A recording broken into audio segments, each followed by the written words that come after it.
Scenario 2க்கு வந்து போகலாம். ஸோ சினாரியோ 2 பொறுத்த வரைக்கும் பார்த்தீங்கன்னா, இப்போ நான் கர்சர் வச்சுருக்கேன் பார்த்துங்க. நிஃப்டியில் பார்த்தீங்கன்னா 20 நவம்பர் அன்னைக்கு 11:45க்கு ஒரு கால் ஆப்ஷன் அப்படின்னு ஒரு சிக்னல் வந்திருக்கு. ஸோ இங்கே பார்த்தீங்கன்னா உங்களுக்கு டார்க் க்ரீன் லைனுக்கு மேலே எனக்கு கால் ஆப்ஷன் அப்படின்னு ஒரு சிக்னல் வந்திருக்கு. ஸோ இதோட டார்கெட் பார்த்தீங்கன்னா 26181.10 ஓகேங்களா. இதுதான் என்னோட ஸ்பாட்டோட டார்கெட். ஸோ இதில் நான் என்ன எடுத்திருப்பேன் அப்படின்னு பார்த்தீங்கன்னா, நான் கால் ஆப்ஷன் தான் எடுத்திருப்பேன். ஏன் அப்படின்னா ப்ரீவியஸ் கேண்டில் எனக்கு பிஓஎஸோ சாக்கோ எதுவும் ஃபார்ம் ஆகலை. இந்த சிக்னல் கொடுத்த கேண்டில் வந்து இந்த டார்க் க்ரீன் லைனுக்கு மேலே ஃபார்ம் ஆகிருக்கு. அந்த சிக்னல் வந்த டைமில் பார்த்தீங்கன்னா ப்ரொஜெக்ஷன் வந்து ரைசிங்கில் இருக்குது. எப்படி ஜட்ஜ் பண்ணுவேன் அப்படின்னு பார்த்தீங்கன்னா, சினாரியோ 2 வரேன். When buy CE signal is formed above the dark green line ஓகேங்களா. ஸோ ஒரு டார்க் க்ரீன் லைனுக்கு மேலே பை சிஇ அப்படின்னு ஒரு சிக்னல் வந்திருக்கு. அதே டைம் நம்ம வந்து செக் பண்ணணும் ஓகேங்களா. பிஓஎஸோ சாக்கோ ஏதோ ஃபார்ம் ஆகிருக்கா அப்படின்னு பார்க்குறோம். அங்கே வந்து எதுவுமே ஃபார்ம் ஆகலை. நோ பிஓஎஸ் இல்லை நோ சாக். அந்த சிக்னல் கொடுத்த கேண்டில்லையும் அந்த ப்ரீவியஸ் கேண்டில்லையும் பார்த்தீங்கன்னா எதுவுமே ஃபார்ம் ஆகலை ஓகேங்களா. அப்போ இது வந்து என்ன type of entry? Valid entry தான். அப்போ இங்கே என்ன எடுக்கணும்? கால் ஆப்ஷன் எடுக்கணும். சேம் கேண்டில் அந்த கேண்டில்லே தான் எடுப்போம். ஆனால் 1 மினிட் கழிச்சு எடுத்து போகணும். நம்மளுக்கு வந்து 11:45க்கு வந்திருக்கு. அப்போ 11:46 போயிட்டு பை கால் ஆப்ஷன் அப்படின்றதுக்கான ஒரு இண்டிகேஷன் ஓகேங்களா. அப்போ 11:46க்கு நம்ம பை கால் ஆப்ஷன் அப்படின்றது ஒரு என்ட்ரி வந்து நம்ம எடுத்திருப்போம். ஸோ இதில் சேஞ்சஸ் என்ன அப்படின்னா, நம்ம அந்த ஸ்பாட்டில் இருக்கிற அந்த டார்கெட் வரைக்கும் நம்ம ஹோல்ட் பண்ண தேவையில்லை. ஸோ இங்கே rule based target and SL ஓகேங்களா. ரூல் பேஸ்டு டார்கெட் அப்படின்னா நிஃப்டி பொறுத்த வரைக்கும் 40 பாயிண்ட்ஸ்ன்றது டார்கெட், 20 பாயிண்ட்ஸ்ன்றது எஸ்எல். ஸோ இங்கே வந்து இன்னொரு கன்ஃபியூஷன் வரும். நான் என்ன ஸ்ட்ரைக் எடுக்கிறது? ஏடிஎம் எடுக்கவா, ஓடிஎம் எடுக்கவா, இந்த மணி எடுக்கவா அப்படின்றதுலாம் டவுட்டே வேணாம். நம்ம ப்ரீ டிஃபைன்டாக நம்ம எடுக்க போகிற ஸ்ட்ரைக் வந்து 0.8 அப்படின்றதுக்கான ஒரு டெல்டா. அது வந்து இந்த மணியில் வரும். ஸோ கால் ஆப்ஷன் பொறுத்த வரைக்கும் இந்த மணி வந்து இந்த பர்டிகுலர் ஓப்பன் ப்ரைஸ்லேருந்து டவுன் சைடில் தான் இருக்கும். 0.8 டெல்டா எந்த ஸ்ட்ரைக்கில் இருக்கோ அந்த ஸ்ட்ரைக்கை வாங்கிட்டு உங்களுக்கு 40 points target, 20 points stop loss போட்டுட்டு நீங்கள் கான்ஃபிடென்ட்டாக அந்த ட்ரேடை வந்து ஹோல்ட் பண்ணலாம். அப்படி ஹோல்ட் பண்ணியிருந்தோம் அப்படின்னா நம்மளுக்கு கரெக்டாக 12:45க்கு நம்மளுக்கு 40 பாயிண்ட்ஸ்ன்ற டார்கெட் வந்து ரீச் ஆகிருக்கும் ஓகேங்களா ஃபார் 0.8 டெல்டா. நெக்ஸ்ட்டு மார்க்கெட் வந்து ரிவர்ஸ் ஆக போதா அப்படின்றதுக்கான ஒரு இண்டிகேஷன் பார்த்தீங்கன்னா உங்களுக்கு பிஇ ட்ரிகர்ன்ற ஒரு கேண்டில்லே உங்களுக்கு வந்து இங்கே கொடுத்துட்டான். அசிஸ்டன்ஸோ இல்லை ஓப்பன் இன்ட்ரெஸ்ட்டு கால் ரைட்டர்ஸ் அதிகமாக இருக்காங்களா, இல்லை அங்கே அன்வைண்ட் ஆகுதா அப்படின்ற எந்த ஒரு அனலைஸுமே இங்கே பண்ண தேவையில்லை. இங்கே புல் ட்ராப் அப்படின்ற ஒரு இண்டிகேஷன் வந்துடுச்சு ஓகேங்களா. அப்போ என்ன அர்த்தம்? மார்க்கெட் வந்து ஒரு டவுன் சைட் போக போகுது அப்படின்றதுக்கான ஒரு இண்டிகேஷன் ஓகேங்களா. ஸோ சேம் இது வந்து நான் இப்போ காலுக்கு காட்டினேன். சேம் இது வந்து புட்டுக்கு பார்த்தீங்கன்னா உங்களுக்கு டார்க் ரெட் லைனுக்கு கீழே ஃபார்ம் ஆகும் வேலிட் என்ட்ரி கீழே ஃபார்ம் ஆகும். ஆனால் அதே டைம் பார்த்தீங்கன்னா ப்ரீவியஸ் கேண்டிலில் உங்களுக்கு வந்து பிஓஎஸோ சாக்கோ எதுவுமே இருக்காது. ஸோ அது மாதிரி சினாரியோ வந்து நம்மளுக்கு வேலிட் என்ட்ரின்னு சொல்லுவோம். பட் அது வந்து சினாரியோ 2ல் வந்து சேரும். என்ன எடுத்திருப்போம் அப்படின்னு பார்த்தீங்கன்னா, ப்ரீவியஸ் கேண்டில் பார்க்குறேன் பிஓஎஸ் எதுவுமே எனக்கு வரலை, சிக்னல் கேண்டிலும் எனக்கு பிஓஎஸ் சாக் எதுவுமே வரல அப்படின்ற சினாரியோவில் நான் வந்து சினாரியோ 2 போயிருப்பேன் ஓகேங்களா. சினாரியோ 2 அப்படின்னா இங்கே இந்த க்ரீன் கலர் டாட் வரைக்கும் நம்ம ஹோல்ட் பண்ணக்கூடாது. நம்மளுக்கு rule based target and rule based SL. 40 பாயிண்ட்ஸ்ன்றது டார்கெட், 20 பாயிண்ட்ஸ்ன்றது எஸ்எல். என்ன ஸ்ட்ரைக் செலக்ட் பண்ணோம் அப்படின்னா 0.8 குறிய ஸ்ட்ரைக் வந்து நம்ம செலக்ட் பண்ணோம். 0.8 பொறுத்த வரைக்கும் இது புட் ஆப்ஷன் அப்படின்றதுனால உங்களுக்கு இந்த மணி இதுக்கு இந்த ஓப்பன் ப்ரைஸுக்கு மேலே தான் உங்கள் ஸ்ட்ரைக் எல்லாமே இருக்கும். ஸோ இந்த மணி ஸ்ட்ரைக் வந்து நீங்கள் சூஸ் பண்ணிக்கலாம். இல்லை நான் இந்த ஃப்யூச்சரில் வந்து நான் செல் பண்ணுறனாலும் நீங்கள் ஓகே தான் ஓகேங்களா. நிஃப்டி ஃப்யூச்சரில் போய்ட்டு நீங்கள் ஒரு பொசிஷன் வந்து செல் பண்ணிக்கலாம். ஸோ இப்போ சினாரியோ 1 and 2 பார்த்தீங்கன்னா புல்லிஷ் அண்ட் பியரிஷுக்கு வந்து நம்ம கவர் பண்ணிட்டோம். ஸோ இதில் வேறு என்ன டவுட்ஸ் இருந்தால் இப்போவே கிளாரிஃபை பண்ணிக்கோங்க. ஸோ நம்ம நெக்ஸ்ட் டாபிக் வந்து போகலாம். உங்களுக்கு இன்ஸ்ட்ருமெண்ட் பொறுத்த வரைக்கும் நீங்கள் எதில் வேணால் ட்ரேட் பண்ணலாம். பட் ரிஸ்க் அண்ட் ரிவார்டுன்னு ஒன்று இருக்குல்ல, அதை வந்து மேக்ஸிமம் நீங்கள் வந்து 1:2 அப்படின்றத ஃபாலோ பண்ணுங்கள் ஓகேங்களா. பாயிண்ட்ஸ் வைஸ் பார்த்தீங்கன்னா ஒவ்வொன்றுத்துக்கும் டிஃபர் ஆகும். லாட் சைஸ் வந்து டிஃபர் ஆகும் ஓகேங்களா. சப்போஸ் நீங்கள் 20 பாயிண்ட்ஸ் ஸ்டாப் லாஸ் வைக்கிறீங்க அப்படின்னா நீங்கள் 40 பாயிண்ட்ஸை டார்கெட்டாக வச்சுக்கோங்க. சப்போஸ் 30 பாயிண்ட்ஸ் வந்து நான் ஸ்டாப் லாஸாக வைக்கிறேன் அப்படின்னா 60 பாயிண்ட்ஸ்ன்றது உங்கள் டார்கெட்டாக வச்சுக்கணும். ஸோ எப்பவுமே நீங்கள் 1:2 அந்த காம்பினேஷனில் வந்து ஸ்டாப் லாஸ் அண்ட் டார்கெட் வந்து வைங்க. பட் நீங்கள் சொல்கிற மாதிரி கமாடிட்டிக்கு இல்லை ஃபாரெக்ஸுக்கு அதுக்கெலாம் பார்த்தீங்கன்னா மேக்ஸிமம் உங்கள் ஸ்டாப் லாஸை ரொம்ப தள்ளி வைங்க. ஏன் அப்படின்னு சொல்கிறேன்னா அது எல்லாமே வோலடைல் இன்ஸ்ட்ருமெண்ட்டில் நீங்கள் ஸ்டாப் லாஸை நியர்பை வச்சிங்கன்னா உங்கள் எஸ்எல் அடிச்சுட்டு உங்கள் டைரெக்ஷன்லேயே தான் போகும். மார்க்கெட் வந்து உங்கள் டைரெக்ஷனில் போகும், பட் உங்கள் எஸ்எல் அடிச்சுட்டு போகும். அதனால் எஸ்எல் எப்பயுமே கொஞ்சம் நீங்கள் வைக்கிறத விட ஒரு 50% ஜாஸ்தியாக வைங்க. ஒரு 10 பாயிண்ட் வைக்கிறீங்கன்னா ஒரு 15 பாயிண்ட்டாக வைங்க. ஓகேங்களா? ஸோ எஸ்எல் வந்து நீங்கள் இன்ஸ்ட்ருமெண்ட்டை பொறுத்து தான் நம்ம வைக்க முடியும். ஆனால் 1:2ன்றது டிஃபால்ட். நீங்கள் எந்த இன்ஸ்ட்ருமெண்ட் வேணால் ட்ரேட் பண்ணுங்கள். மேக்ஸிமம் 1:2ல் நீங்கள் எஸ்எல் வச்சிங்கன்னா உங்களுக்கு கான்ஃபிடென்ட்டாக இருக்கும். ஓகே இப்போ நம்ம சினாரியோ 3 போகலாம். ஓகே, சினாரியோ 3 பொறுத்த வரைக்கும் நம்ம இதை ஆப்போசிட் என்ட்ரின்னு சொல்கிறோம். சேம் அதே சினாரியோ 4ம் நம்ம ஆப்போசிட் என்ட்ரி தான் சொல்கிறோம். ஓகேங்களா? ஸோ இதை புல்லிஷுக்கும் பியரிஷுக்கும் எப்படி எடுத்திருப்போம் அப்படின்றத நம்ம இப்போ பார்க்கலாம். ஓகே இங்கே பார்த்தீங்கன்னா உங்களுக்கு கிளியராக தெரியுது. ஸோ இது ஒரு வேலிட் என்ட்ரி. ஏன்னா இந்த ப்ளூ லைனுக்கு மேலே ஃபார்ம் ஆகிருக்கு கால் ஆப்ஷன். இது ஒரு வேலிட் என்ட்ரி. அது இல்லாமல் உங்களுக்கு ப்ரீவியஸ் அதே டேலே உங்களுக்கு 9:30க்கே உங்களுக்கு சிஇ ட்ரிகர் அப்படின்றது இண்டிகேட் பண்ணிடுச்சு. மார்க்கெட் வந்து அப்சைட் போக போகுது அப்படின்றத இங்கே இண்டிகேட் பண்ணிடுச்சு. ஸோ இதே நம்ம மேனுவலில் நம்ம ட்ரேட் பண்ணுறோம், மேனுவலாக ஒரு கால்ஸ் வாங்கியோ இல்லை ஒரு பர்டிகுலர் அக்கௌண்ட் ஹேண்ட்லிங்கோ இல்லை நானே ஒரு லெவலை அனலைஸ் பண்ணி ட்ரேட் பண்ணுறேன்னா எனக்கு இந்த லெவல்லேருந்து மார்க்கெட் மேலே போகுமா அப்படின்றது எனக்கு 100% தெரியாது. ஆனால் இங்கே பார்த்தீங்கன்னா உங்களுக்கு அழகாக இண்டிகேட் பண்ணி காட்டிடுச்சு மார்க்கெட் வந்து அப்சைடு தான் போக போகுது அப்படின்றதுக்கான ஒரு இண்டிகேஷன். ஸோ இங்கே நீங்கள் கான்ஃபிடென்ட்டாக ஒரு ட்ரேடை வந்து எடுப்பீங்க. ஓகேங்களா? அதேமாதிரி உங்களுக்கு கால் ஆப்ஷன் வந்து இங்கேயும் இண்டிகேட் பண்ணிடுச்சு. ஸோ இந்த என்ட்ரி பொறுத்த வரைக்கும் இது என்ன டைப் ஆஃப் என்ட்ரி அப்படின்னு பார்த்தீங்கன்னா இது சினாரியோ 2 பை சிஇக்கான ஒரு என்ட்ரி. ஸோ இதுக்கு டார்கெட் வந்து நான் rule based target and stop loss வந்து நான் 20 பாயிண்ட்ஸ் வந்து இங்கே அடுத்த டே நெக்ஸ்ட் டேயில் பார்த்தீங்கன்னா எனக்கு கரெக்டாக 9:30க்கே எனக்கு பை கால் ஆப்ஷன் வந்து வந்திருக்கு. ப்ரீவியஸ் கேண்டிலில் பிஓஏ சாக் ரெண்டுமே ஃபார்ம் ஆகிருக்கு. அப்போ இது வந்து என்ன என்ட்ரி? நம்ம வந்து இதை வேலிட் என்ட்ரி அப்படின்னு சொல்லுவோம். வேலிட் என்ட்ரினா அந்த சார்ட்டில் மென்ஷன் ஆகிருக்கிற டார்கெட் வரைக்கும் நான் இந்த பொசிஷனை ஹோல்ட் பண்ணுவேன். கரெக்டாக பார்த்தீங்கன்னா இந்த டார்கெட் என்ன நம்ம வச்சுருக்கோமோ கரெக்டாக அது வந்து நம்மளுக்கு ஹிட் ஆகிருக்கு. ஓகேங்களா? ஸோ இப்போ நம்ம ஆப்போசிட் என்ட்ரி பார்ப்போம். சேம் டேலே நெக்ஸ்ட்டு அடுத்த ஒரு என்ட்ரி வந்து வந்திருக்கு. கரெக்டாக 10:30 மணிக்கு பார்த்தீங்கன்னா பை புட் ஆப்ஷன் அப்படின்ற ஒரு இண்டிகேஷன் வந்திருக்கு. ஸோ அந்த பை புட் ஆப்ஷன் கூடவே பிஇ ட்ரிகர் அப்படின்னு வந்திருக்கு. பிஇ ட்ரிகர்னா என்ன? மார்க்கெட் வந்து டவுன் சைட் போக போகுது அப்படின்றதுக்கான ஒரு இண்டிகேஷன். பட் ஆனால் மார்க்கெட் வந்து இங்கே அப் சைட் தான் போயிருக்கு. ஸோ ட்ரிகரை பொறுத்த வரைக்கும் அதை எப்படி அப்ரோச் பண்ணணுன்றதை நான் சொல்கிறேன். ஸோ இப்போ இந்த சினாரியோ 3ல் பார்த்தீங்கன்னா உங்களுக்கு பை பிஇ அப்படின்னு வந்திருக்கு. ப்ரீவியஸ் கேண்டிலில் பிஓஎஸ் அப்படின்னு ஃபார்ம் ஆயிருக்கு. ஓகேங்களா? பிஓஎஸ் எஸ்எம்சியோட பிஓஎஸ் வந்து ஃபார்ம் ஆயிருக்கு. அப்போ இங்கே என்ன எடுக்கணும் அப்படின்னு பார்த்தீங்கன்னா நெக்ஸ்ட் கேண்டிலில் போயிட்டு கால் ஆப்ஷன் எடுக்கணும். நிறைய பேர் டவுட் வரும், இங்கே பிஇன்னு கொடுத்துருக்கு நீங்கள் ஏன் கால் ஆப்ஷன் சொல்கிறீங்க அப்படின்னா இது வந்து ஆப்போசிட் என்ட்ரி. ஓகேங்களா? இது வந்து நம்ம ஆப்போசிட் என்ட்ரின்னு சொல்கிறோம். ஏன் அப்படின்னா இது கூட 3 கன்ஃபர்மேஷன் வந்து எடுத்துக்கிறோம். ஒன்று பை பிஇ, ப்ரீவியஸ் கேண்டிலில் பிஓஎஸ் வந்து எனக்கு ஃபார்ம் ஆயிருக்கு. அப்போ நான் இங்கே வந்து கால் ஆப்ஷன் தான் எடுக்கிறேன். கால் ஆப்ஷன் எங்கே எடுக்கிறேன்? நெக்ஸ்ட் கேண்டிலில் 10:45 கேண்டிலில் போயிட்டு நான் டேரெக்டாக எடுத்துக்கிறேன். நீங்கள் இங்கே வந்து பஃபர் டைம் அப்படிலாம் நீங்கள் வைக்க தேவையில்ல. டேரெக்டாக நெக்ஸ்ட் கேண்டிலில் போயிட்டு நீங்கள் ஒரு என்ட்ரி வந்து எடுத்துடலாம். ஸோ இங்கே சினாரியோ 3ல் பார்த்தீங்கன்னா buy CE is formed above the dark green தப்பாக சொல்கிறேன். சினாரியோ 4 ஓகேங்களா? Buy PE signal is formed above the dark green line. அதே டைம் பார்த்தீங்கன்னா உங்களுக்கு ப்ரீவியஸ் கேண்டிலோ இல்லை சிக்னல் கொடுக்குற கேண்டில்லையோ க்ரீன் பிஓஎஸ் இல்லை க்ரீன் கலர் சாக் வந்து ஃபார்ம் ஆகிருக்கணும். நம்மளுக்கு ப்ரீவியஸ் கேண்டிலில் பிஓஎஸ் வந்து ஃபார்ம் ஆகிருக்கு. அப்போ இந்த கண்டிஷன் வந்து எஸ் அப்படின்னா இது வந்து ஆப்போசிட் என்ட்ரின்னு சொல்கிறோம். இந்த இடத்துல நான் என்ன வாங்குவேன் அப்படின்னா பை கால் ஆப்ஷன் வந்து நான் வாங்குவேன். எங்கே வாங்குவேன்னா நெக்ஸ்ட் கேண்டிலில். ஓகேங்களா? நெக்ஸ்ட் கேண்டில்னா இந்த 10:45 கேண்டிலில் நான் பை கால் ஆப்ஷன் வந்து வாங்குவேன். ஸோ பை கால் ஆப்ஷன் வாங்குவேன். ஸோ இதுக்கு டார்கெட் பொறுத்த வரைக்கும் பார்த்தீங்கன்னா rule based target, stop loss பொறுத்த வரைக்கும் ரூல் பேஸ்டு ஸ்டாப் லாஸ் வந்து நான் இங்கே வைப்பேன். இந்த டைமில் மார்க்கெட்டோட ப்ரொஜெக்ஷன் பார்த்தீங்கன்னா இந்த ட்ரெண்ட் ப்ரெடிக்டோட ப்ரொடக்ஷன் வந்து ரைசிங்கில் இருக்கணும். ஓகேங்களா? ஸோ இந்த 3 கன்ஃபர்மேஷனும் உங்களுக்கு மெட் ஆச்சுன்னா நீங்கள் கான்ஃபிடென்ட்டாக அந்த ட்ரேடை வந்து எடுத்துடலாம். ஓகேங்களா? ஸோ இந்த சினாரியோ படி இதை நான் என்ன எடுத்திருப்பேன் அப்படின்னு பார்த்தீங்கன்னா பை கால் ஆப்ஷன் எடுத்திருப்பேன். எந்த டைமில் பார்த்தீங்கன்னா 10:45. ஸோ இங்கே கேண்டில் வந்து ரெட் கலராக இருக்கா இல்லை க்ரீன் கலராக இருக்கா இல்லை சின்னதாக இருக்கா பெருசாக இருக்கா இங்கே நான் எதுவுமே பார்க்க போகிறது கிடையாது. ஓகேங்களா? ஸோ எனக்கு கன்ஃபர்மேஷன் வந்து ப்ரீவியஸ் கேண்டிலில் பிஓஎஸ் வந்திருக்கு, சிக்னல் கொடுத்த கேண்டிலில் புட்டுன்னு வந்திருக்கு. ஸோ இது ஆப்போசிட் என்ட்ரி.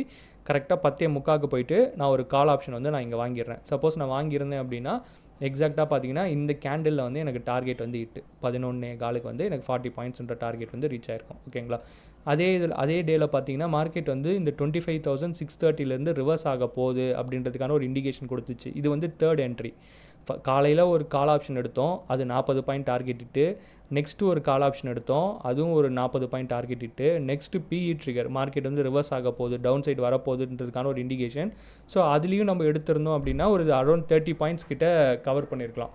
ஸோ இங்கே பார்த்தீங்கன்னா நம்மளுக்கு மொத்தம் 3 ஒரே நாளில் எனக்கு 3 என்ட்ரி வந்திருக்கு. அந்த 3 என்ட்ரிலுமே நான் எந்த இடத்துலையுமே வந்து எமோஷ்னலாக அஃபெக்ட் ஆகலை. தட் மீன்ஸ் நான் வேறு ஏதோ சார்ட் பேட்டர்னோ இல்லை மல்டிபிள் அனலிசிஸோ நான் பண்ணி ஸ்க்ரீன் டைம், மெயினாக உங்களோட ஸ்க்ரீன் டைமிங் என்ன ஆகுது, 0 ஆகிடுது. ஓகேங்களா, நீங்கள் ஒரு ட்ரேடை போட்டுட்டு நீங்கள் கான்ஃபிடெண்ட்டாக அந்த பொசிஷனில் ஹோல்ட் பண்ணலாம். ஓகேங்களா, இதே நீங்கள் இந்த டூல் எதுவுமே இல்லை, நான் இங்கே ஒரு என்ட்ரி எடுக்கிறேன்னா இன்பிட்வீன் உங்கள் ரெட் கேண்டிலோ இல்லை ஒரு க்ரீன் கேண்டிலோ நடுவில் இன்பிட்வீன் ஃபார்ம் ஆச்சுன்னா, ஸோ அந்த இடத்துல பார்த்தீங்கன்னா நீங்கள் நிறைய ஸ்ட்ரகிள் ஆவீங்க, உங்களுக்கு கன்ஃபியூஷன் வரும். ஓகேங்களா, எடுக்கலாமா வேணாமா, இல்லை எடுத்த பொசிஷனை வந்து புக் பண்ணிக்கலாமா. மேஜாரிட்டி ஆஃப் ட்ரேடர்ஸ் பார்த்தீங்கன்னா இன்ட்ராடேயில் ஒரு 10 பாயிண்ட் 15 பாயிண்ட் தான் பிடிப்பாங்க. ஓகேங்களா, கன்சிஸ்டண்ட்டாக ஒரு ட்ரேடை நான் சொல்கிறேன் 40 பாயிண்ட்டை பிடிக்கிறவங்க ரொம்ப ரொம்ப கம்மி. அந்த இப்போ எக்ஸிஸ்டிங் இன்ட்ராடே பொறுத்த வரைக்கும் ஆல் ஓவர் இந்தியாவில் தொடர்ந்து ஒரு 40 பாயிண்ட்டோ இல்லை அந்த டேரெக்ஷனை பிடிக்கிறது வந்து ரொம்ப ரொம்ப கம்மி. அப்படியே பிடிச்சாலுமே அவங்க மந்த்லி பார்த்தீங்கன்னா 1 or 2 ட்ரேட்ஸ் தான் எடுப்பாங்க. மேக்ஸிமம் ஒரு 3 ட்ரேட்ஸ் எடுப்பாங்க சாலிடான செட்டப் இருந்துச்சுன்னா. பட் உங்களுக்கு ஒரே நாளில் 3 கைண்ட் ஆஃப் என்ட்ரிஸ், 3மே உங்களுக்கு டார்கெட் இட்டால் அடுத்த டேவும் நீங்கள் பார்த்துக்கலாம். ஓகேங்களா, அடுத்த டேவில் பார்த்தீங்கன்னா உங்களுக்கு ஃபஸ்ட்டு கேண்டலில் உங்களுக்கு சிக்னல்ஸ் வந்து எதுவும் ஃபார்ம் ஆகலை. நெக்ஸ்ட்டு சிஇ ட்ரிகர் வந்திருக்கு. மார்க்கெட் வந்து கரெக்டாக சிஇ ட்ரிகர் வந்து இந்த கேண்டல் வந்து பிரேக் ஆகிருக்கு, 11:15 கேண்டல் பிரேக் ஆகிருக்கு. ஸோ பிரேக் ஆனதுக்கப்புறம் பார்த்தீங்கன்னா ஒரு ஃபுல் சாலிடாக ஒரு அப் ட்ரெண்டு, சாலிடாக ஒரு 100-150 பாயிண்ட் கிட்டே நீங்கள் கான்ஃபிடெண்ட்டாக ஹோல்ட் பண்ணலாம். ஓகேங்களா, நெக்ஸ்ட்டு இங்கே பார்த்தீங்கன்னா உங்களுக்கு டார்க் ரெட் லைனுக்கு கீழே ஒரு பிஒய்ஸ் வந்து ஃபார்ம் ஆகிருக்கு. ஸோ அந்த ப்ரீவியஸ் கேண்டில் பார்த்தீங்கன்னா உங்களுக்கு பிஒய்ஸ் ஃபார்ம் ஆகிருக்கு. ஸோ இங்கே புட் அப்படின்ற ஒரு இண்டிகேஷன் வந்து கொடுத்துருக்கு. ஓகேங்களா, ஸோ இங்கே நீங்கள் என்ன என்ட்ரி எடுப்பீங்க அப்படின்றத நீங்கள் பியரிஷ் சினாரியோ வந்து நம்ம போட்டிருப்போம் சீட் ஷீட்டில். ஸோ இதில் வந்து நம்ம பார்க்கணும். ஓகேங்களா, டார்க் ரெட் லைனுக்கு கீழே எனக்கு வந்து புட் அப்படின்ற ஒரு சிக்னல் வந்திருக்கு. அப்போ சினாரியோ 3 வந்து இங்கே அப்ளை ஆகுதா? ஒன்ஸ் ஓகே, டார்க் ரெட் லைனுக்கு கீழே எனக்கு புட் அப்படின்ற ஒரு சிக்னல் வந்திருக்கு. ஏன்னா ஓப்பன் ப்ரைஸ் வந்து இந்த கேண்டலுக்கு வந்து கீழே தான் இருக்கும். ஸோ அதனால் எனக்கு டார்க் ரெட் லைனுக்கு கீழே புட்டுன்ற ஒரு சிக்னல் வந்திருக்கு. அந்த சிக்னல் கொடுத்த கேண்டலில் எனக்கு பிஒய்ஸ் ஃபார்ம் ஆயிருக்கு, ப்ரீவியஸ் கேண்டல்லையும் எனக்கு பிஒய்ஸ் ஃபார்ம் ஆயிருக்கு. அப்போ இது வந்து ஆப்போசிட் என்ட்ரி. ஓகேங்களா, ஸோ இந்த ஆப்போசிட் என்ட்ரி பொறுத்த வரைக்கும் we need to check green BOS இல்லை க்ரீன் கலர் சாக் வந்து ஃபார்ம் ஆயிருக்கா. எனக்கு வந்து சிக்னல் கொடுத்த கேண்டல்லையும் க்ரீன் கலர் சாக் ஃபார்ம் ஆயிருக்கு, ப்ரீவியஸ் கேண்டலும் க்ரீன் கலர் சாக் ஃபார்ம் ஆயிருக்கு. அப்போ நெக்ஸ்ட் கேண்டலில் நான் என்ன போகணும், பை கால் ஆப்ஷன் போகணும். ஓகேங்களா, நெக்ஸ்ட் கேண்டலில் நான் பை கால் ஆப்ஷன் போகணும். அது எப்படி நான் ஜட்ஜ் பண்ணுறேன் அப்படின்னு பார்த்தீங்கன்னா, இங்கே பார்த்தீங்கன்னா இது ஆப்போசிட் என்ட்ரி, நான் என்ன என்ட்ரி பொசிஷன் எடுக்கணுன்றதை நம்ம காலத்தில் மென்ஷன் பண்ணியிருக்கோம். ஸோ இதில் பை கால் ஆப்ஷன் அப்படின்றத நம்ம நெக்ஸ்ட் கேண்டலில் நான் ஆர்டர் வந்து ப்ளேஸ் பண்ணுறேன். ஸோ இதோட டார்கெட் பொறுத்த வரைக்கும் 40 பாயிண்ட்ஸ் டார்கெட், 20 பாயிண்ட்ஸ் வந்து ஸ்டாப் லாஸ். ஏன்னா இதில் நம்ம ஃபாலோ பண்ண போகிறது rule based target and SL. ஓகேங்களா, ஸோ ஒவ்வொரு நாளும் நம்ம ஒரு ஸ்டாப் லாஸ் மாற்றுறதோ இல்லை ஒரு ஸ்ட்ரைக் எடுக்கிறதோ அப்படி இருந்தீங்கன்னா உங்களால் கன்சிஸ்டன்ட் க்ரோத் வந்து மார்க்கெட்டில் பார்க்க முடியாது. ஸோ இந்த சிஸ்டத்தை நீங்கள் அடாப்ட் பண்ணி பண்ணுறப்ப உங்களோட க்ரோத்தும் கன்சிஸ்டண்ட்டாக இருக்கும், உங்கள் கேபிட்டலும் ரொம்ப ரொம்ப சேஃபாக இருக்கும். மெயினாக எமோஷனல் ட்ரேடிங்கை இங்கே 0 ஆக்கியிருக்கோம். ஓகேங்களா, ஸோ இங்கே பார்த்தீங்கன்னா உங்களுக்கு கரெக்டாக என்ட்ரி பொறுத்த வரைக்கும் 12 மணிக்கு நீங்கள் எடுத்திருப்பீங்க. இங்கே வந்து நீங்கள் பஃபர் டைமோ இல்லை அடிஷ்னல் 1 மினிட் கழிச்சு எடுக்கிறதோ எதுவுமே நீங்கள் பண்ண போகிறதில்ல. ஏன்னா இது வந்து ஆப்போசிட் என்ட்ரி, இது சினாரியோ 3ல் கவர் ஆகும். இது வந்து எதில் கவர் ஆகும்னா பியரிஷ் சைடு. ஓகேங்களா, சரி, உங்களுக்கு சினாரியோ 3 வந்து சேம் அதே தான். உங்களுக்கு டார்க் க்ரீன் லைனுக்கு மேலே கால் அப்படின்னு ஒரு சிக்னல் வரணும். அது கூடவே ரெட் பிஓஎஸ் இல்லை ஆரஞ்சு கலர் சாக் வந்துச்சு அப்படின்னா அது வந்து ஆப்போசிட் என்ட்ரி அப்படின்னு சொல்கிறோம். அதே மாதிரி நீங்கள் என்ட்ரி பொசிஷன் பொறுத்த வரைக்கும் நீங்கள் வந்து பை புட் ஆப்ஷன் எடுக்கணும் நெக்ஸ்ட் கேண்டலில். ஓகேங்களா, ஸோ நீங்கள் ஒரு டாஸ்க் மாதிரி கூட எடுத்துக்கலாம். ஒன்ஸ் உங்ககிட்ட டூல் இருக்குது அப்படின்னா நீங்கள் இந்த சினாரியோ 3 வந்து புல்லிஷ் சைடில் எங்கே ஃபார்ம் ஆகிருக்கு சார்ட்டில் அப்படின்றத ஒரு ஸ்க்ரீன்ஷாட் மாதிரி எடுத்து நீங்கள் குரூப்லேயோ இல்லை எனக்கோ நீங்கள் பர்சனலாக பிங்க் பண்ணலாம். ஓகேங்களா, சேம் அதே மாதிரி இதில் சினாரியோ 4 கூட நீங்கள் ஒரு டாஸ்க்காக எடுத்துக்கோங்க. சினாரியோ 4 வந்து எங்கே ஃபார்ம் ஆகிருக்கு சார்ட்டில், நீங்கள் எந்த சார்ட் வேணால் ஓப்பன் பண்ணி பார்த்துக்கலாம். அந்த சார்ட்டில் எங்கே ஃபார்ம் ஆகிருக்குன்றதை நீங்கள் கிளியராக பார்த்துட்டு எனக்கோ இல்லை குரூப்லேயோ நீங்கள் வந்து மென்ஷன் பண்ணி போடுங்க. ஓகேங்களா, ஸோ புல்லிஷ் பொறுத்த வரைக்கும் சினாரியோ 3ன்றதை ஐடென்டிஃபை பண்ணி சொல்லுங்கள். அதேமாதிரி சினாரியோ பேரிஷ் பொறுத்த வரைக்கும் சினாரியோ 4ன்றதை எங்கே ஃபார்ம் ஆயிருக்குன்றதை ஐடென்டிஃபை பண்ணி சொல்லுங்கள். ஓகேங்களா, ஸோ நெக்ஸ்ட்டு பார்த்தீங்கன்னா சினாரியோ 5 and 6. ஓகேங்களா, சினாரியோ 5 and 6 பொறுத்த வரைக்கும் ஒரு பை பின்ற ஒரு சிக்னல் வந்து டார்க் க்ரீனில் எனக்கு மேலே ஃபார்ம் ஆகுது. அதேமாதிரி அந்த சிக்னல் கொடுத்த கேண்டல்லையும் ப்ரீவியஸ் கேண்டல்லையும் பார்த்தீங்கன்னா எனக்கு பிஓஎஸ்ஓ சாக்கோ எதுவுமே எனக்கு வந்து ஃபார்ம் ஆகலை. அப்போ நீங்கள் என்ன எடுக்கணும் அப்படின்னா அது வந்து சேம் என்ட்ரி. ஓகேங்களா, சேம் என்ட்ரி அப்படின்னா என்ன சிக்னல். ஸோ நெக்ஸ்ட்டு கேண்டலில் நம்ம வந்து பை புட் ஆப்ஷன் அப்படின்றதுக்கான ஒரு என்ட்ரி எடுத்திருப்போம். ஸோ இதோட டார்கெட் அண்ட் ஸ்டாப் லாஸ் பொறுத்த வரைக்கும் பார்த்தீங்கன்னா rule based stop loss and rule based target. ஓகேங்களா. நிஃப்டி பொறுத்த வரைக்கும் உங்களுக்கு 40 பாயிண்ட்ஸ் டார்கெட், 20.20 எஸ்எல். ப்ரொஜெக்ஷன் பொறுத்த வரைக்கும் பார்த்தீங்கன்னா எய்தர் ரைசிங்காக இருக்கலாம் இல்லை ஃபாலிங்காக இருக்கலாம், எது வேணால் இருக்கலாம். பட் சைட்வேஸாக இருந்துச்சுன்னா மட்டும் எடுக்காதீங்க. பட் இங்கே அந்த ப்ரொஜெக்ஷன் வந்து ரைசிங் இல்லை ஃபாலிங் எது இருந்தாலும் இந்த சினாரியோ 5 உங்களுக்கு வந்துச்சு அப் ட்ரெண்டில் டார்க் க்ரீன் லைனுக்கு மேலே பை புட்டுன்னு வந்திருக்கு, பிஓஏ சாக் எதுவுமே இல்லைன்னா நீங்கள் டேரெக்டாக நெக்ஸ்ட்டு கேண்டிலில் போயிட்டு புட் எடுத்துருங்க. ஓகேங்களா. ஸோ இது வந்து சினாரியோ 5. ஓகே, இங்கே பார்த்தீங்கன்னா கர்சர் வச்சுருக்கேன்.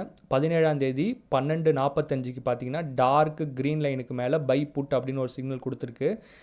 அதேமாதிரி ப்ரீவியஸ் கேண்டிலில் எனக்கு பிஓஐ சாக் எதுவுமே ஃபார்ம் ஆகலை. பட் நெக்ஸ்ட் கேண்டிலில் பார்த்தீங்கன்னா எனக்கு பிஇ ட்ரிகர் அப்படின்ற ஒரு இண்டிகேஷன் வந்திருக்கு. ஓகேங்களா. சப்போஸ் நான் இந்த மொமெண்டம் பேஸ்டு என்ட்ரி எடுக்கிறேன் அப்படின்ற பட்சத்தில் இது வந்து சினாரியோ 5ல் கவர் ஆகும். புல்லிஷில் நெக்ஸ்ட்டு கேண்டில் 1 மணி கேண்டிலில் பார்த்தீங்கன்னா நான் வந்து புட் சைடுக்கான என்ட்ரி வந்து கரெக்டாக 1 o'clock வந்து நான் என்ட்ரி ஆயிருப்பேன். என்னோடய டார்கெட் வந்து 40 பாயிண்ட்ஸ், என்னோடய ஸ்டாப் லாஸ் வந்து 20 பாயிண்ட்ஸ். ஓகேங்களா. சப்போஸ் நெக்ஸ்ட்டு கேண்டிலில் என்ட்ரு பண்ணியிருந்தேன் அப்படின்னா எனக்கு ஒரு மினிமல் ப்ராஃபிட் வந்து வந்திருக்கும். அப்படி அந்த ப்ராஃபிட் முடிஞ்சதுக்கப்புறம் பார்த்தீங்கன்னா மார்க்கெட் வந்து நெக்ஸ்ட்டு உங்களுக்கு momentum signal, that means valid entry வந்து ஒன்று க்ரியேட் ஆயிருக்கு. டார்க் க்ரீன் லைனுக்கு மேலே ஒரு கால் என்ட்ரி வந்து க்ரியேட் ஆயிருக்கு. சப்போஸ் அந்த பொசிஷனை க்ளோஸ் பண்ணிவிட்டு நெக்ஸ்ட் என்ட்ரி கால் சைடு போயிருந்தாலுமே இங்கே வந்து பார்த்தீங்கன்னா உங்களுக்கு இந்த 3 கேண்டிலில் 40 பாயிண்ட்ஸ்ன்ற டார்கெட் வந்து ஹிட் ஆயிருக்கும். ஓகேங்களா. ஏன் இங்கே நான் இந்த க்ரீன் டாட் வரைக்கும் ஹோல்ட் பண்ணலை அப்படின்னா இந்த ப்ரீவியஸ் கேண்டிலில் எனக்கு பிஓஎஸோ சாக்கோ எதுவுமே ஃபார்ம் ஆகலை. ஓகேங்களா. சிக்னல் மொமெண்டம் சிக்னல் பொறுத்த வரைக்கும். ஸோ அதனால் இந்த கால் சைடுக்கான என்ட்ரி வந்து நான் எவ்வளோ டார்கெட் வைக்கிறேன், 40 பாயிண்ட்ஸ் டார்கெட், 20 பாயிண்ட் எஸ்எல். ஓகேங்களா. நீங்கள் இந்த பொசிஷன் எடுத்திருந்தாலும் ஒரு ப்ராஃபிட்டில் புக் பண்ணியிருக்கலாம், இல்லை இந்த வேலிட் என்ட்ரி போயிருந்தாலும் ஒரு ப்ராஃபிட்டில் புக் பண்ணியிருக்கலாம். ஸோ அதனால் ஒரு நாளைக்கு ஒரு என்ட்ரி தான் அப்படிலாம் கிடையாது. அந்த ரூல்ஸை நீங்கள் பிளைண்டாக ஃபாலோ பண்ணிட்டீங்க அப்படின்னா உங்களுக்கு கிளியராக உங்களுக்கு என்ட்ரிஸ் வந்து அதிகமாகவே வரும். ஸோ அதே மாதிரி இங்கே பார்த்தீங்கன்னா மார்னிங்கே நம்மளுக்கு 9:30க்கு ஒரு by call option valid entry வந்திருக்கு. ஏன் இது வேலிட் என்ட்ரி சொல்கிறோம், ப்ரீவியஸ் கேண்டில் உங்களுக்கு பிவைஸ் ஃபார்ம் ஆயிருக்கு. பட் அந்த க்ரீன் கலர் டாட் வரைக்கும் உங்களுக்கு ட்ராவல் ஆகலை. தட் மீன்ஸ் உங்களுக்கு ஸ்டாப் லாஸ் வந்து ஹிட் ஆகிருக்கு அப்படின்றதுக்கான இண்டிகேஷன். ஓகேங்களா. ஸோ அப்போ என்ன பண்ணோம், ஸ்டாப் லாஸ் ஹிட் ஆச்சுன்னா என்ன பண்ணணும், next 1 minute buffer time, next 1 minute கழித்து நீங்கள் ஆப்போசிட் சைடு, தட் மீன்ஸ் செல் சைடுக்கான ஒரு என்ட்ரி எடுத்திருந்தீங்க அப்படின்னா நீங்கள் இந்த இனிஷியலாக ஃபேஸ் பண்ண லாஸை வந்து நீங்கள் கவர் பண்ணியிருக்கலாம். சப்போஸ் நான் அந்த 1 minute கழித்து எடுக்கலை, நான் ஒரு 1 hour கழித்து எதுனா ஒரு பெட்டர் சப்போர்ட்லேருந்து மார்க்கெட் மேலே போகுதா அப்படின்னு எடுக்கிறேன்னா நீங்கள் இங்கே வெயிட் பண்ணுவீங்க. ஓகேங்களா. சப்போஸ் இது மேலே போனால் தான் உண்டு, சப்போஸ் மேலே போகாமல் கீழே வந்துட்டானா ஸோ உங்களுக்கு கன்ஃபியூஷன்ஸ் இல்லை எமோஷனல் டிசிஷன் வந்து நிறைய அஃபெக்ட் ஆகும். ஸோ அதனால் ஒன்ஸ் உங்களுக்கு ஸ்டாப் லாஸ் அடித்ததும் 1 minute பஃபர் டைம் வச்சு நீங்கள் எடுத்தீங்கன்னா நீங்கள் இனிஷியலாக ஃபேஸ் பண்ண லாஸ் வந்து மேக்ஸிமம் டைம் வந்து ரெக்கவர் வந்து உங்களால் பண்ண முடியும். நீங்கள் இதை லைவில் ஒரு பேப்பர் ட்ரேட் மாதிரி கூட பண்ணி பாருங்கள், உங்களுக்கு இது 100% ஒர்க் ஆகும். ஓகேங்களா. ஸோ இப்போ சினாரியோ 5 வந்து நம்ம புல்லிஷ்க்கு வந்து பார்த்தாச்சு. அதேமாதிரி சினாரியோ ஓகே இங்கே பார்த்தீங்கன்னா உங்களுக்கு ஓகே இங்கே பார்த்தீங்கன்னா டார்க் ரெட் லைனுக்கு கீழே எனக்கு பை கால் அப்படின்னு ஒரு சிக்னல் வந்திருக்கு. ப்ரீவியஸ் கேண்டிலில் பார்த்தீங்கன்னா பிஓஏ சாக் எதுவுமே ஃபார்ம் ஆகலை. அதேமாதிரி இந்த சிக்னல் கொடுத்த கேண்டிலே எனக்கு பிஓஎஸ் சாக் எதுவுமே ஃபார்ம் ஆகலை. அப்போ இங்கே என்ன என்ட்ரி எடுத்திருப்பேன் அப்படின்னு பார்த்தீங்கன்னா டேரெக்டாக பை கால் ஆப்ஷன் தான் எடுத்திருப்பேன். ஓகேங்களா. சப்போஸ் இங்கே கால் ஆப்ஷன் எங்கே எடுக்கணும் அப்படின்னு பார்த்தீங்கன்னா நெக்ஸ்ட் கேண்டிலில் சிக்னல் வந்து 7:45 கொடுத்துருக்கு. நெக்ஸ்ட் கேண்டிலில் பார்த்தீங்கன்னா 8 மணிக்கு நான் கால் அப்படின்ற ஒரு என்ட்ரி வந்து எடுத்திருப்பேன். பட் எனக்கு இந்த சினாரியோவில் எனக்கு எஸ்எல் அடிச்சிருக்கும். எஸ்எல் அடிச்சிருந்து அப்படி இருந்துச்சுன்னா நான் ஆப்போசிட் டைரக்ஷன் புட் சைடு போயிருப்பேன், தட் மீன்ஸ் செல் சைடு வந்து போயிருப்பேன். சப்போஸ் செல் சைட் போயிருந்தீங்க அப்படின்னா நீங்கள் அந்த ஃபஸ்ட்டு ஃபேஸ் பண்ண லாஸை வந்து நீங்கள் நெக்ஸ்ட் ட்ரேடில் வந்து ரெக்கவர் பண்ணியிருக்கலாம். ஓகேங்களா. ரூல்ஸை நீங்கள் வைலேட் பண்ணால் மட்டும், இல்லை நான் 0.8க்கு பதிலாக நான் வேறு ஸ்ட்ரைக் எடுக்கிறேன், இல்லை நான் ஸ்டாப் லாஸை தள்ளி வைக்கிறேன், இல்லை டார்கெட் வந்து நான் கொஞ்சம் கம்மியாக வச்சுக்கிறேன் அப்படிலாம் பண்ணக்கூடாது. அந்த ஸ்டாப் லாஸ் அண்ட் டார்கெட் என்ன அதில் மென்ஷன் பண்ணியிருக்கோமோ அதை ஃபாலோ பண்ணணும். ஒன்ஸ் எஸ்எல் ஹிட் ஆனதுக்கப்புறம் 1 minute பஃபர் டைம் வச்சு நீங்கள் ஒரு அட்ஜஸ்ட்மெண்ட் என்ட்ரி வந்து போடணும். ஓகேங்களா. அப்படி போடுறப்ப நீங்கள் லாஸை வந்து 100% வந்து ரெக்கவர் இருக்கும். இப்போ உங்களுக்கு டாஸ்க்காக கொடுத்தது இந்த சினாரியோ 3, அப்புறம் இந்த சினாரியோ 4, இது கூடவே அடிஷ்னலாக இந்த சினாரியோ 6ஐயும் நீங்கள் ஜாயின் பண்ணி எடுத்துக்கோங்க. ஸோ இந்த சினாரியோ 6 அப்புறம் இந்த சினாரியோ 3 புல்லிஷில், அதேமாதிரி இதில் சினாரியோ 4 அண்ட் சினாரியோ 6 நீங்கள் சார்ட்டில் எங்கன்னா அக்சஸ் பண்ண முடிஞ்சிச்சு அப்படின்னா நீங்கள் குரூப்பில் வந்து ஷேர் பண்ணுங்கள் அதோட என்ட்ரிஸை. ஓகேங்களா. ஸோ இதில் வேறு என்ன டவுட்ஸ் இருக்கா? மொமெண்டம் என்ட்ரிஸ் பொறுத்த வரைக்கும் இதுதான். இது கூட அடிஷ்னலாக ஒன்று என்ன தெரிஞ்சுக்கணும் அப்படின்னா இந்த இன்பிட்வீன் த ஜோனில் பார்த்தீங்கன்னா உங்களுக்கு சிக்னல்ஸ் வந்து ஃபார்ம் ஆகும். ஓகேங்களா, இன்பிட்வீன் த ஜோன்னா இங்கே ப்ளூ லைனும் இங்கே டார்க் க்ரீன் லைனும் இருக்குல்ல, இந்த 2 லைனுக்கு நடுவில் எதுனா சிக்னல்ஸ் வந்து ஃபார்ம் ஆச்சு அப்படின்னா அந்த என்ட்ரி வந்து நீங்கள் மேக்ஸிமம் அவாய்ட் பண்ணிவிடுங்க, அந்த என்ட்ரி வந்து எடுக்காதீங்க. ஓகேங்களா, அதேமாரி டார்க் ரெட் லைனுக்கும் அதேமாரி டார்க் ப்ளூ லைனுக்கும் நடுவில் ஒரு சிக்னல் வந்து ஃபார்ம் ஆகுது அப்படின்னா அந்த என்ட்ரி வந்து அவாய்ட் பண்ணிவிடுங்க. அது ஃபார்ம் ஆகுதுன்னா எப்படி நீங்கள் ஐடென்டிஃபை பண்ணலான்னா, ஒரு எக்ஸாம்பிளுக்கு இங்கே பார்த்தீங்கன்னா ஓப்பன் ப்ரைஸ் வந்து இங்கே கீழே தானே வச்சுருக்கான். ஸோ இந்த ஓப்பன் ப்ரைஸை இந்த ஜோனுக்கு நடுவில் வச்சானா நீங்கள் அந்த என்ட்ரி எடுக்காதீங்க. ஓகேங்களா, ஸோ அதேமாதிரி ரெட் கேண்டில் பொறுத்த வரைக்கும் அதோட ஓப்பன் வந்து மேலே இருக்கும். ஸோ அந்த ஓப்பன் ப்ரைஸ் வந்து இந்த க்ரீனுக்கு நடுவில் ஃபார்ம் ஆச்சு அப்படின்னா அந்த என்ட்ரி வந்து எடுக்காதீங்க. மேக்ஸிமம் அப்படி இருந்துச்சு அப்படின்னா மார்க்கெட் வந்து ஒரு சைட்வேஸில் தான் இருக்கும். தட் மீன்ஸ் மார்க்கெட் வந்து ஒரு கன்சாலிடேஷனில் தான் இருக்கும். ஓகேங்களா, ஸோ அதனால் உங்களுக்கு அது மாதிரி என்ட்ரியை மேக்ஸிமம் வந்து அவாய்ட் பண்ணிவிடுங்க. ஓகேங்களா, ஸோ இப்போ மொமெண்டம் சிக்னல் பொறுத்த வரைக்கும் மேக்ஸிமம் எல்லா கான்செப்ட்டுமே கவர் பண்ணிட்டேன். இதில் வேறு என்ன டவுட்ஸ் இருந்தால் கேளுங்கள்.